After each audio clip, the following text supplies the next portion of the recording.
She thumps a cane and drinks champagne. She's formidable and judgmental, but we can guarantee that she's a quintessential Lady D, but recognizes great potential. What would Danbury do? Welcome to What Would Danbury Do, your guide to Julia Quinn's Bridgerton series from A to V. The second epilogue of To Sir Phillip with Love takes us back to the countryside of Gloucestershire. We're fine, we're moving. Where Eloise and Phillip have been living for the past 11-ish years. But it's neither Eloise nor Phillip that we follow. Instead, this epilogue is through the eyes of Amanda, and unlike To Sir Phillip with Love, shockingly, we don't hate it. Don't forget you can find us on Twitter, Instagram, and Facebook and join the conversation using the hashtag WWDDpod. Just a quick warning that this episode and the accompanying second epilogue features discussions and depictions of depression and suicide. I'm sounding super Australian right now, and it's not attractive. Me? No, not you. I wouldn't accuse you of your radio voice. Your radio voice is like professional. No, I just thought that you were like, you're sounding really Australian and you need to stop. And that is definitely a critique I would take. But it also, I was like, how? Because I said sick? No, that just makes you sound young and hip. But you did say fuck before. That's very Australian. So this book was written in the first person. And I did hate it. And I love young adult. Young adult is my shit. And new adult I quite like at times, which is all first person predominantly. And yet this one drove me up the wall. Was it the story that drove you up the wall or the voice, like the first person No, the voice. The first person voice was not great to me. No, I mean, I think that's fair because Julia Quinn has never written in first person before. And it felt clunky. It felt less natural for her. And so I feel like this was a sort of a counterpoint to Benedict's epilogue. Interesting. It followed very, very similar themes. This had like very similar narrative beats. It had like the matchmaking. It had like the love at first sight element, or I suppose I actually quite liked this in Amanda's, that it was like an understanding and a knowing at first sight as opposed to the sort of coup de foudre. Sorry, yeah, I'm really sorry. That sounded so pretentious, but I couldn't figure out the English word for it. And the French have such a good word for it. And now I sound even more pretentious. Just make me stop talking. Teach me something. All right, it's coup de foudre. De foudre. Foudre. Go one more. Coup de foudre. Which means kind of what? It means love at first sight. It means a strike. So a coup d'etat is a strike on the state. So coup de foudre is the expression for, I suppose, a strike on the heart, although foudre doesn't. Yeah. As a unrepentant petty bitch, I really did love that they connected over like basically not throwing liking shit at other people.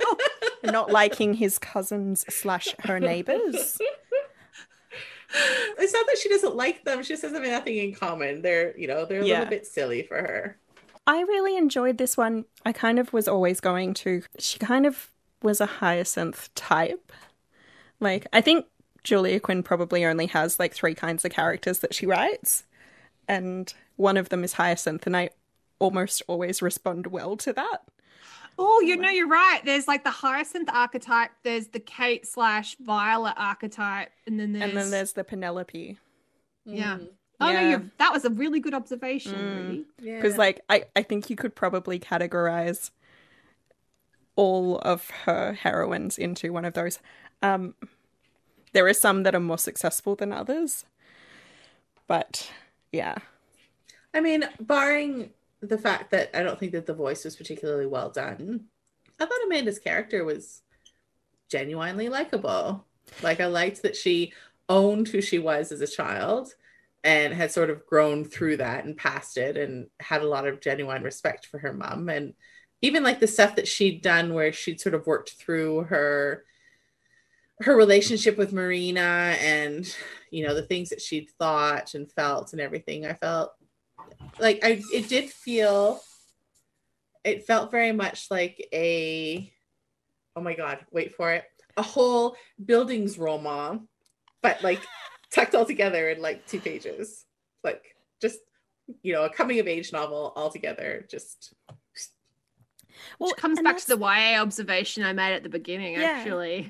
Amanda is probably the youngest. She's definitely the youngest heroine we've read so far, but I think potentially the youngest heroine Quinn has written. She's 19. She's also, if you think about it, of all of the characters we've read from their point of view, she's the most self-aware and adjusted of the bunch, which is frightening. But I also see, look, I didn't dislike Amanda. I didn't love the voice, but I don't know, you could see her love for other people. So like that came through. I'm not sure she's actually dealt with all her mother shit yet. I think, certainly not. Apparently she has, but I'm like, if you refer to your birth mother as your original mother, I think you've got some shit to deal with. It was for me, that moment was very much a 19-year-old who thinks they've got their shit together. And like, true. So let me reverse my whole statement about her being the most adjusted person that we've seen for her age.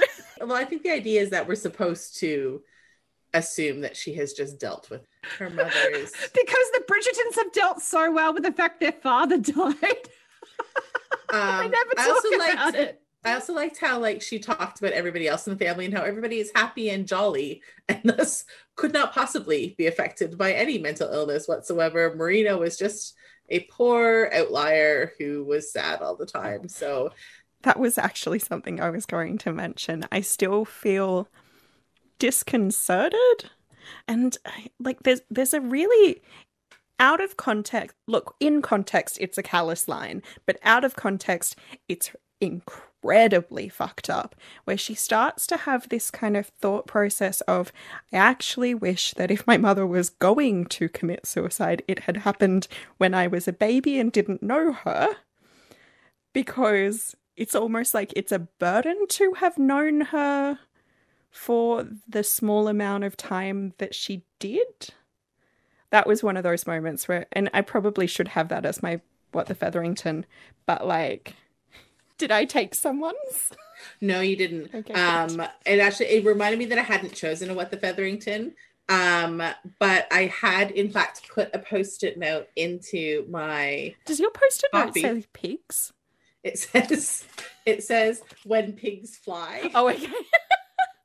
I was like, there are pigs in this book? I have a small thing for novelty Post-it notes, but I did laugh really, really hard. Like when Amanda was talking about Eloise, and she says somewhere, her hair was still a rich chestnut color and her skin unlined. Do you remember? Yes, because I highlighted this too. Her eyes are difficult to describe, rather changeable in color, actually. And I cried. I laughed so hard. I was like, I see what you're doing there, Julia Quinn. Well played. Yeah. That was a delightful Easter egg for those of us who know that Eloise's eyes changed colour between one version of the book and another. And I represent readers who didn't notice in the first place. Yeah, I just thought that was really funny. I was pretty much willing to forgive Julia Quinn anything just because of that little Easter egg in there for her readers who had, read the books pretty closely. So.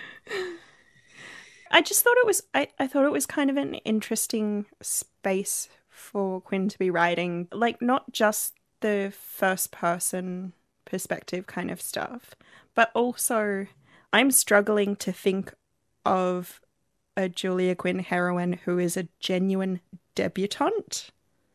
Like, I just don't think she actually writes young heroines. it's always in retrospect. Like, we sort of see Penelope as a debutante, but she's miserable and out too early and wearing the wrong clothes. And Eloise as a debutante at the same time is, you know, mostly just friends with Penelope. And Francesca gets married off really quick. You're quite right, actually. We don't really ever see the sort of, debutante new to the ballroom. Lucy, maybe? Lucy and Hermione. Even the heroines that we do sort of see new to society aren't your typical debutantes either. Like, Kate's older because her mum died, so she's got the benefit of age. B, she's got the benefit of this tragedy behind her to sort of that will have matured her. Lucy and Hermione have been around for a tiny little while, and also Lucy is put forth as just so practical that, you know, and she's engaged, so she's not really playing the debutante game. Yeah. So I just think I think there's something kind of interesting about like looking for the little kind of ticks that authors have, and obviously that's one of them for Quinn. I wonder if it's a sign of the times for the readership where, you know, she doesn't necessarily think that her readers are going to respond to characters that are that young. I mean, as you said earlier, I mean, who amongst us was well adjusted at 19? I'm still not. There's a really nice depiction of family life in this story that suits the telling, and I think also provides a lot of background to Amanda and context to Amanda. You know, when she feels those feelings that she feels for Charles and they get married. When I think about the way that was done with Posey, where we don't really have that context to Posey, we just, you know, so it's not satisfying in the way that I think that this story, even though it's short, even though it skips over, like has massive time skips, I think it's still a reasonably satisfying little new adult story. But you can also see Charlie, just from the way he's introduced, and that sort of like soft snarkiness of their like connecting on the cousin front, that he would fit in well with the Bridgertons at a Pall Mall situation, or like he would just fit. And I mean, he's not scared away either by all of her exceedingly unladylike behavior when she's a child. He's in fact delighted by her and her imagination, barring the, you know, first person problems.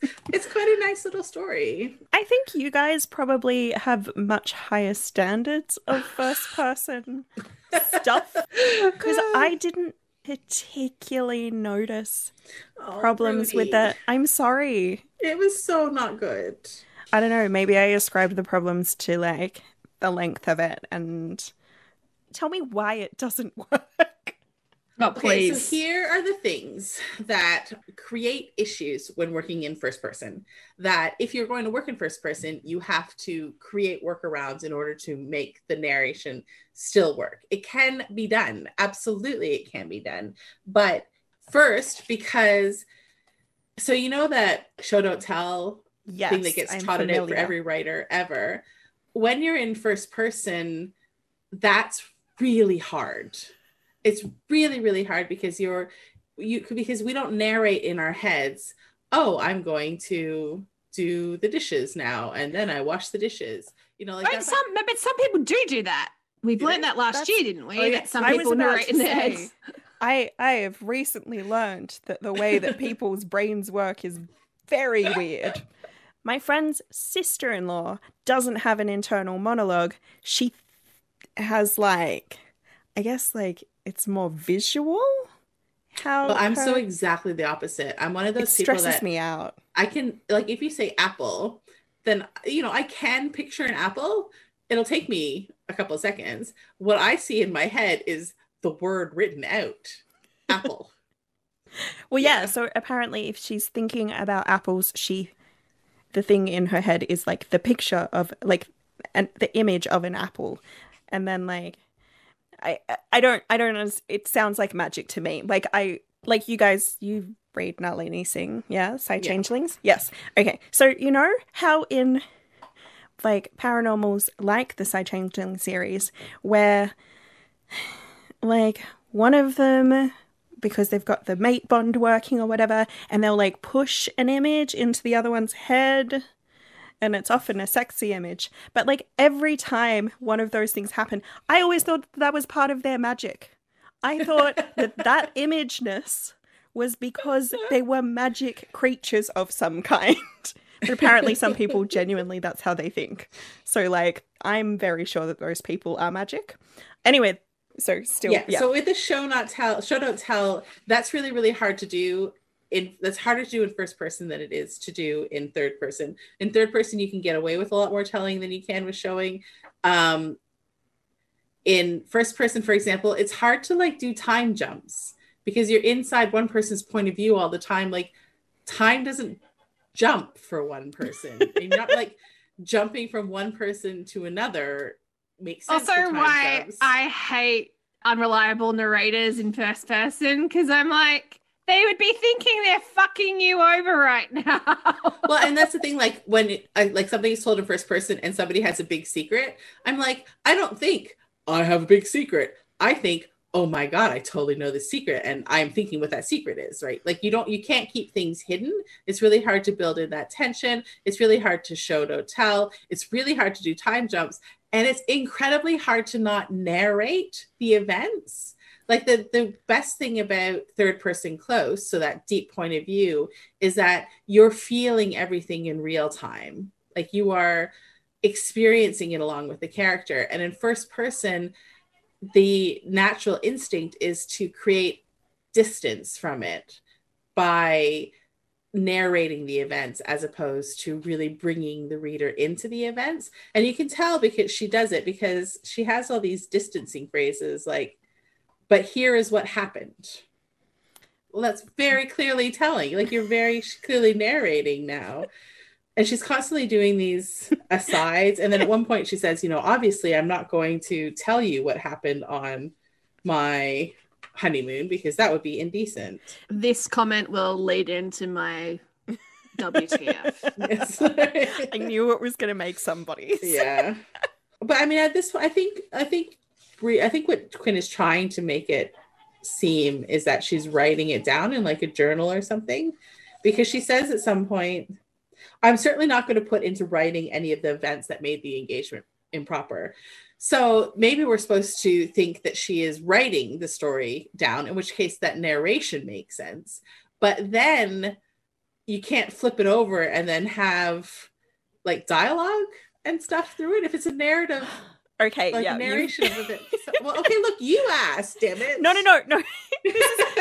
That's what I was going to say, Kate. You've convinced me that it's genuinely bad, and I should have known that from the start.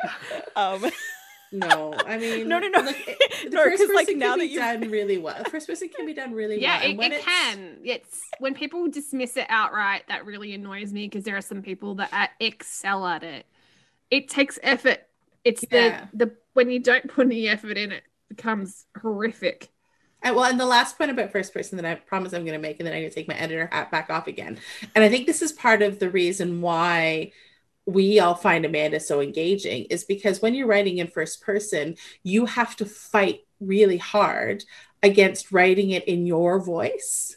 So making sure that it's character voice and not authorial voice. And I think like Amanda's groundedness and her maturity, and the reason that we sort of like her is because Quinn is writing very much in Quinn's authorial voice, not in Amanda's character voice. Yeah, so, nice note.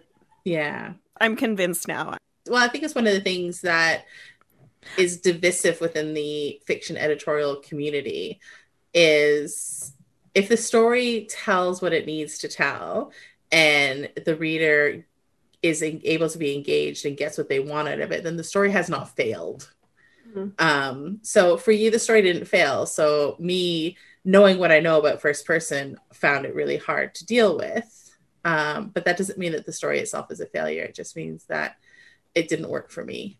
So, and not all stories going to work for everything. So yeah, but that's a big old divisive discussion in the editorial community. So you ever want to throw a cat among the pigeons in a group of editors, ask about authorial intent for if you ever want to start a massive fucking fight on Twitter ask about first person versus third person, and you will get a lot of you'll get a lot of authors, but you'll also get a lot of readers who don't necessarily know why they believe what they believe. Because I have very strong opinions about it, but clearly I don't actually know anything. It's like people talking about picture books from a point of authority, and I'm using quote fingers right now. Thing is, most people have no idea what makes a good picture book because it involves lots of things that people don't know. Just liking a picture book in terms of its art doesn't mean it's good. Like, I mean, that's the thing that comes up against romance novels all the time. They're enjoyable and people love them, and thus they must not be meritorious in terms of the quality of the art, which is bullshit, of course. But there is this idea that I think there's an idea that works on both sides. One, something can be popular and have artistic merit. Two, just because you like something doesn't mean it has artistic merit. But we're not allowed to hold two thoughts in our head at the same time. Yeah, it's fascinating. Just because you like it doesn't mean it's good. Just because you don't like it doesn't mean it's not good. Yeah, anyway. What's the Featherington? I was going to say, Okay. are we good to move to there? I will go first. I did marry Charles, by the way, and I'm like, screech, like dog leg. This is another Posey. What the fuck just happened? What the Featherington? Did you feel like she missed a trick by not saying, "Reader, I married him"? Because that's what I thought. But I of all the first person stuff that you were talking about, that sentence starter really was like, this hurts so bad. But I'm sure some people loved it. Yeah, I read that line too, and I thought, why didn't she just lean into it? Like, you've dropped Easter eggs already in this story. They're clearly designed for fan service. Just do it. Yeah. Just jump on in. Reader, I married him, and move on. Like, because did you notice, sorry, just like in this idea of sort of Easter eggs and fan service, did you notice that there was a moment that was almost certainly a very specific few seconds of the Keira Knightley Pride and Prejudice? No, tell me. So Charles and his cousins, his 4 cousins, have all kind of arrived at the Crane Manor. Is that anyway, whatever we're calling it? They sat, all 4 of them, in a neat row on the sofa, descending as one, with identically placid smiles on their faces. And I was like, that's that moment where the Bennet sisters all sit together in unison, and I stopped, I highlighted, I was like, she's basically put a GIF in the middle of the book. I know exactly the scene you're talking about. It's when they arrive at Netherfield Park. At Netherfield, yes, when Jane is sick there, and they all just sort of sit down and are like, oh. Yeah, oh, you're right. Actually, yeah, so that makes even less sense that she would. I wonder if she. That was one of those moments where I was just like, I can't deal with this. Yes, I had the same thought with the number of cousins. Like, I was like, oh, that's very like P&P. My other favorite moment in that movie of them all doing something in unison, with exception to Mrs. Bennet, is when they all like scurry and they all look to the door, and because the suitors have turned up unexpected and they've had to like clean up.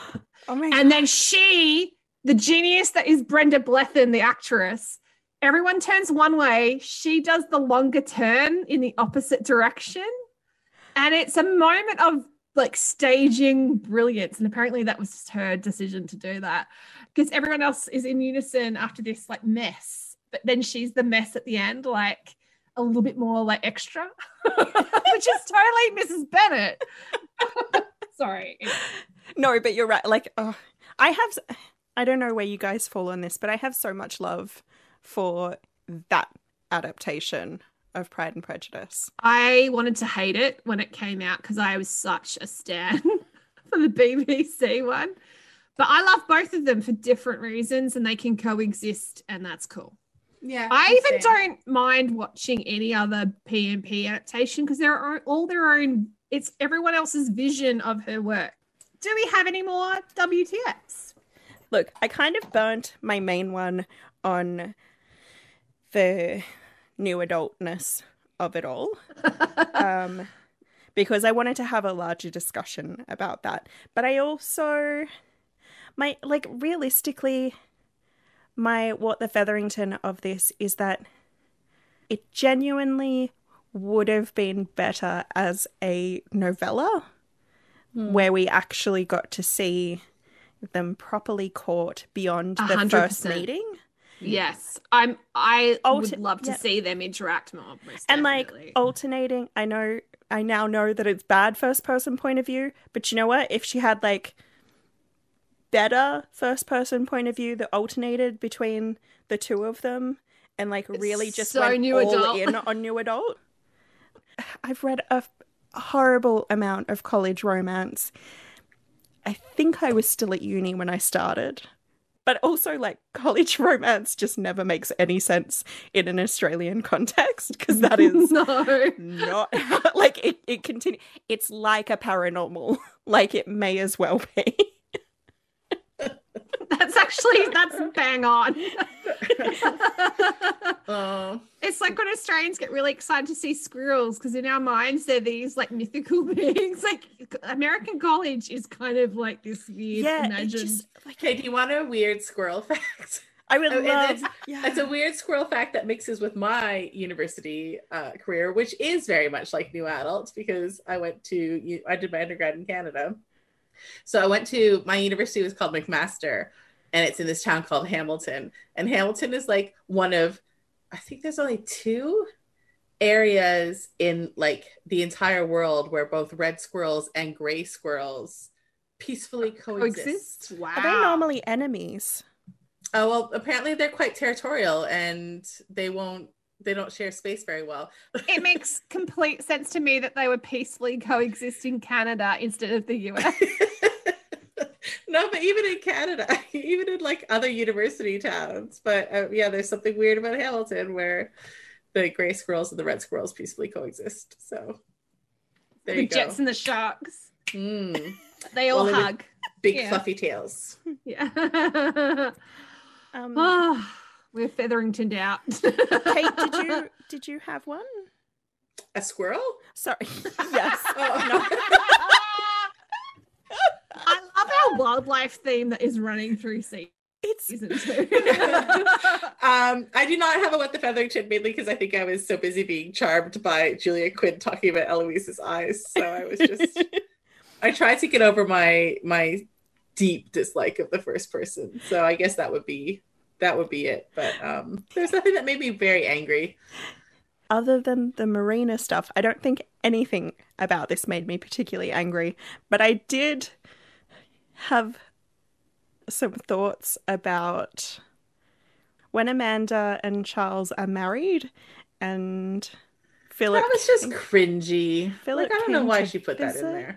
Yeah, what I don't want my is dad Julia to hear me Quinn's- having sex. Was it you guys that we had the conversation with? Yes. Yeah, I was look, it wasn't What the Featherington for me, but I did think, well, that's weird that looped back around, didn't it? I did think there was something kind of interesting in this idea that Charles and Philip get along really well because Charles starts breeding horses and Philip breeds peas, and that apparently has plenty of crossover. Parallels. Yeah. But yeah, and then it's kind of, I don't know, somewhat marred by this odd moment, scene of then Charles and Amanda take up breeding on their own. So, and it's this great big beautiful circle of life. Yep. But yeah, okay. Well, I got nothing else. Those were my main things. Hi, I'm Elle Penelope, and I'm an author of epic fantasy and paranormal romance. My podcast, My Imaginary Friends, is part of the Frolic Podcast Network. On the show, I give you, dear listener, a weekly look behind the scenes of my life writing and publishing books. I talk about creativity, inspiration, writing routines, this week's best thing, and more. One reviewer said, it's like sitting down with a writer friend to have coffee and discuss all the writerly things. So if you're an established or an aspiring writer, or a reader who always wanted a peek into an author's life, please check it out. New episodes post on Mondays, and you can find me at myimaginaryfriendsshow.com or wherever you get your podcasts. I learnt French. So all right. Rudy, say it again without prompting. Okay, I can't. It's gone. Exactly. You did learn shit. It's because I have this thing in my head where it's like, my brain just shuts down a little bit and goes, do that thing when you're reading and you just skim over it.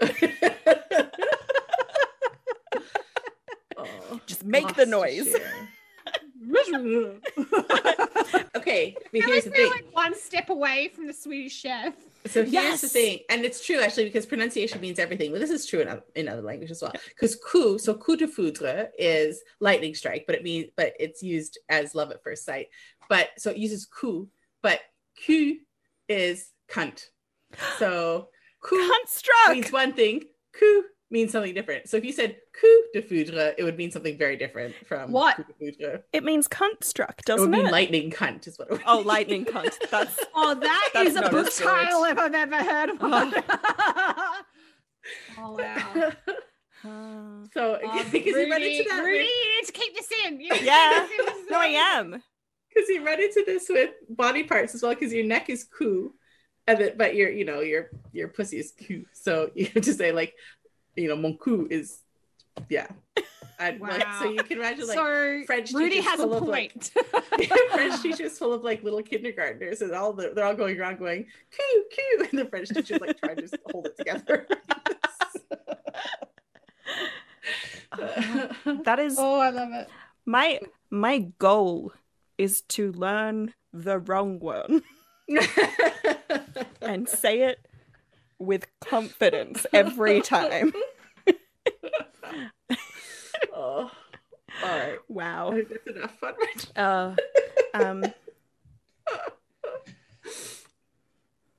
Now it's time for What would Danbury do? This is where we imagine that a character from another favorite book has written to the cane-wielding fiend Lady Danbury to ask for advice. Today's letter comes from Drew, from Jackie Lau's Ice Cream Lover. Dear Lady Danbury, breakups are hard enough without first being left at the altar and then being the subject of a runaway best-selling self-help book about being your own ice cream sandwich. Apart from the premise being ridiculous, I am now completely unable to enjoy ice cream. But I've been spending some time with my niece, and she loves this new shop that's just opened up.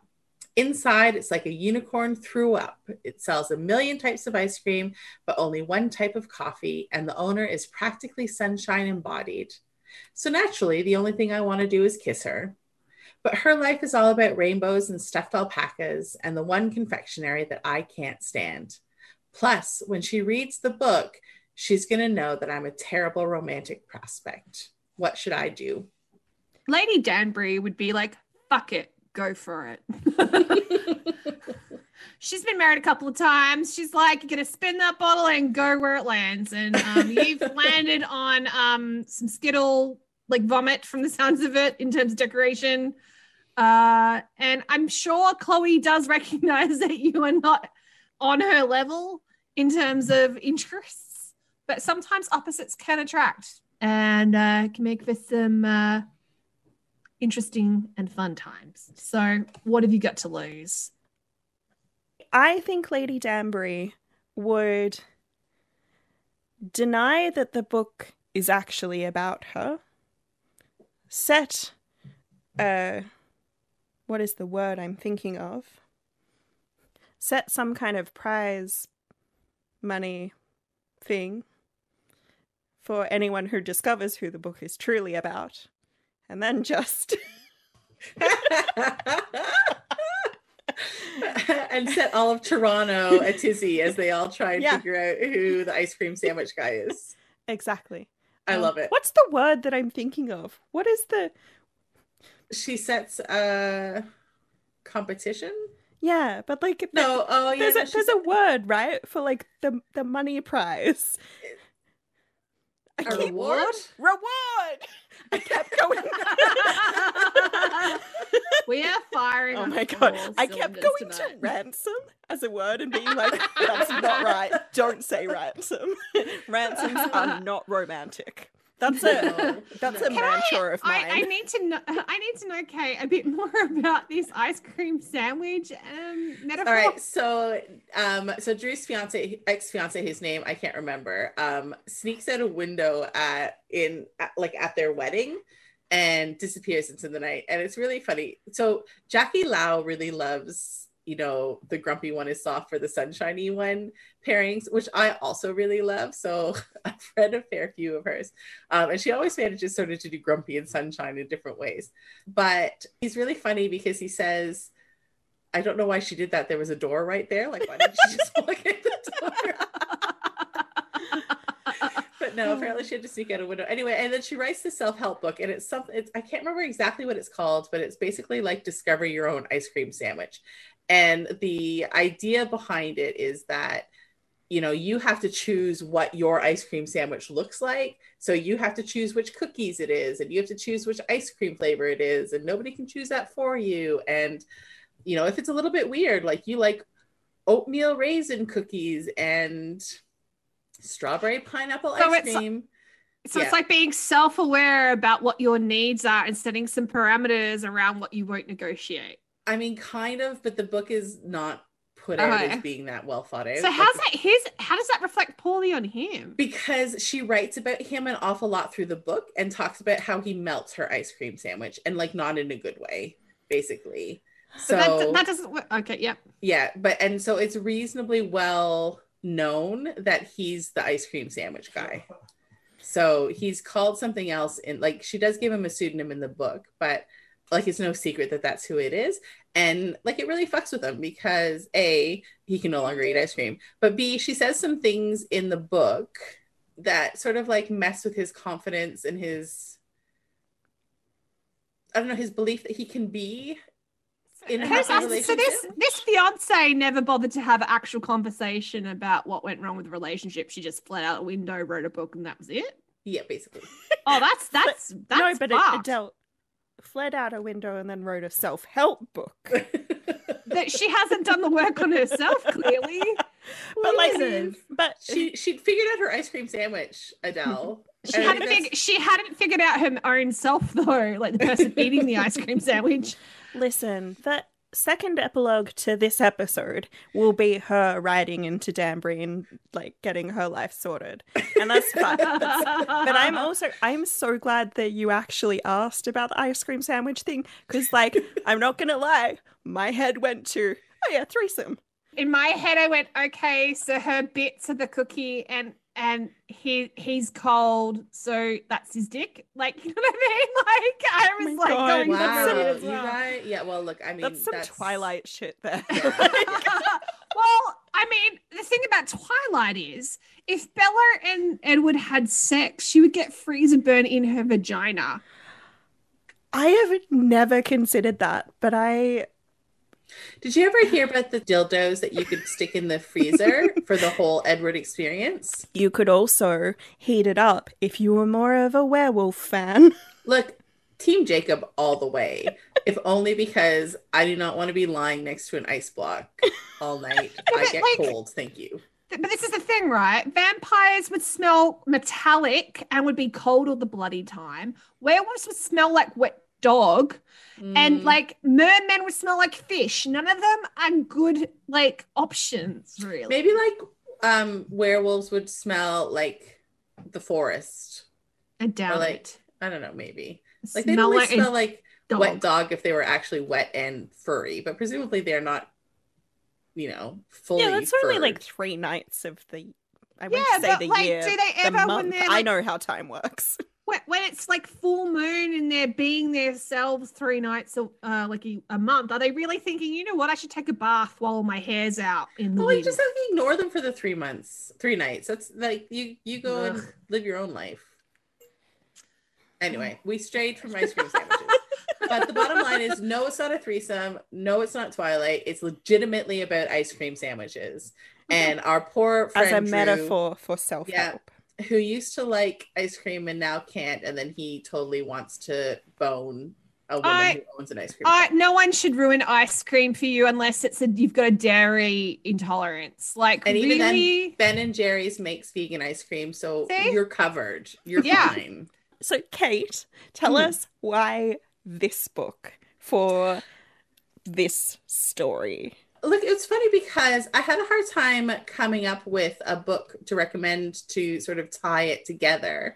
And then the more I started thinking about this book, the more like there's not like sort of one overarching theme that ties these two books together. It's more sort of a lot of, I guess, similarities and smaller points of similarity between them.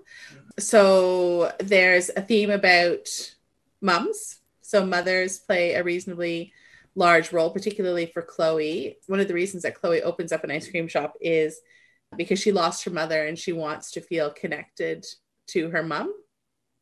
And she has to go against what her father wants for her in order to follow this dream of hers. Chloe is a mixed race character. Her mom is Chinese and her dad is white. So when Chloe opens up her ice cream shop, she uses a lot of Asian flavors. So she makes green tea ice cream and Vietnamese coffee ice cream. And her whole shop is about exploring that side of her heritage and her personality. And her dad doesn't really understand that. And there's a lot of good work in the book as well about Chloe about her dad sort of approaching Chloe and particularly Chloe's mom as well from a I don't see race perspective, and Chloe sort of having to say, well, actually, that has created this space in me where I don't feel like I can be completely who I am because you're erasing this part of me. And there's also discussion, I think, about, we're straying away from the ways that I thought that it related to Amanda necessarily, but it's one of the things I thought was done really, really well in the book. It's like this discussion of how different generations deal with that othering within society. At one point, her dad says, your mom would have taken that as a compliment because she was so ostracized and so othered for being Chinese. So me saying, I don't see you as Chinese, she would have heard, I see you as a person, which is something that she wouldn't have heard necessarily from generalized society in Toronto.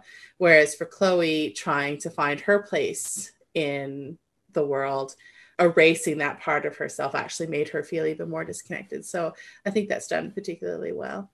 Yeah, I think those family elements reminded me a little bit of the ways that family plays into the story as well.